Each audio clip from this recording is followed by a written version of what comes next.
Valérie Pécresse, elle a participé d'un gouvernement, celui de Nicolas Sarkozy, comme d'ailleurs ses concurrents de la primaire LR, qui a fait rentrer 1 million d'étrangers sous le quinquennat Sarkozy, on en voit aujourd'hui le résultat, et qui a supprimé la double peine, c'est-à-dire la possibilité d'expulser les délinquants et criminels étrangers. Moi je vous ai dit, répondez à ma question. Je réponds à la question et tu te tais. Oui, j'ai choisi la ligne politique que portait Alain Juppé parce qu'elle correspondait plus à mes valeurs. C'était une ligne, on va dire, plus chiracienne, qui considérait qu'il fallait rassembler pour réformer, qu'il fallait mettre la cohésion sociale avant tout, qui parlait d'identité heureuse, qui mettait de l'optimisme dans cette campagne. Bon, c'est ma sensibilité politique. Valérie Pécresse rappelle sans cesse que son entrée en politique est intimement liée à la personne de Jacques Chirac.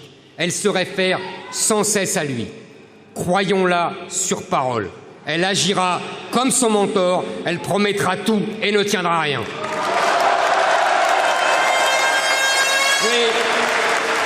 Oui, Chirac qui disait « Je vous étonnerai par ma démagogie ». Chirac qui disait « Les promesses n'engagent que ceux qui les écoutent ». Oui, croyons Valérie Pécresse quand elle répète qu'elle est l'héritière de Jacques Chirac.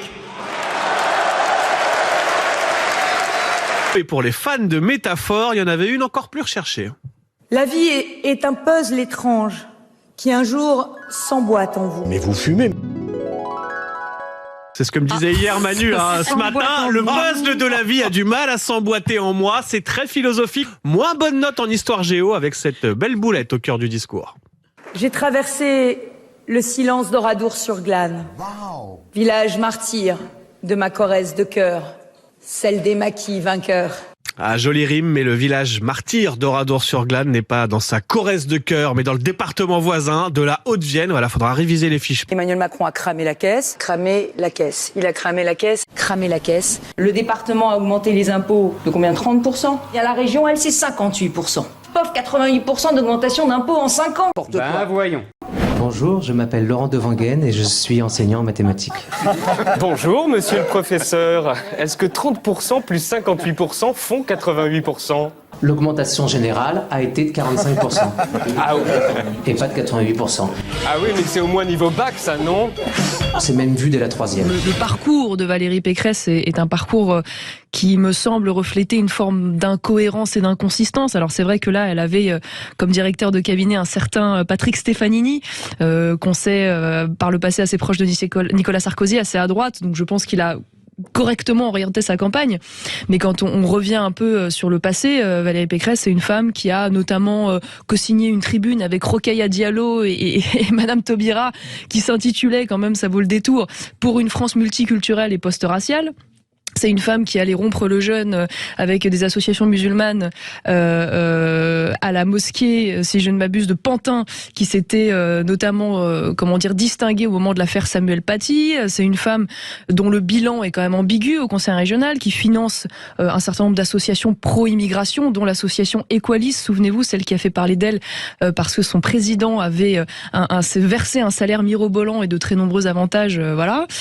Donc, et puis c'est une femme surtout qui, à l'époque, avait appelé sans scrupule à voter Emmanuel Macron face à Marine Le Pen, qui le refera ce coup-ci dans la seconde. Je respecte évidemment Valérie Pécresse. Après, c'est peut-être une bonne candidate pour Versailles. Je ne crois pas que ce soit une bonne candidate pour parler aux électeurs de Tourcoing. Valérie Pécresse ne tiendra, je prends le pari, aucune de ses promesses. Alors, elle parle comme moi parce que... Vous débattrez avec elle? J'en serais ravi. Utiliser des grands mots là, idéologiques. Faudrait-il encore qu'il y ait des idées, mais ce qui est assez singulier, c'est que tous ces gens-là se prennent au sérieux. Ça me paraît assez sidérant. Il y a des gens qui ont un passé qui est un passif, mais les passés de Pécresse et de Bertrand, c'est même rien. Qu'ont-ils fait? Ils font de la politique depuis 30 ans, 40 ans. Est-ce que leur nom est associé à quoi que ce soit? Vraiment.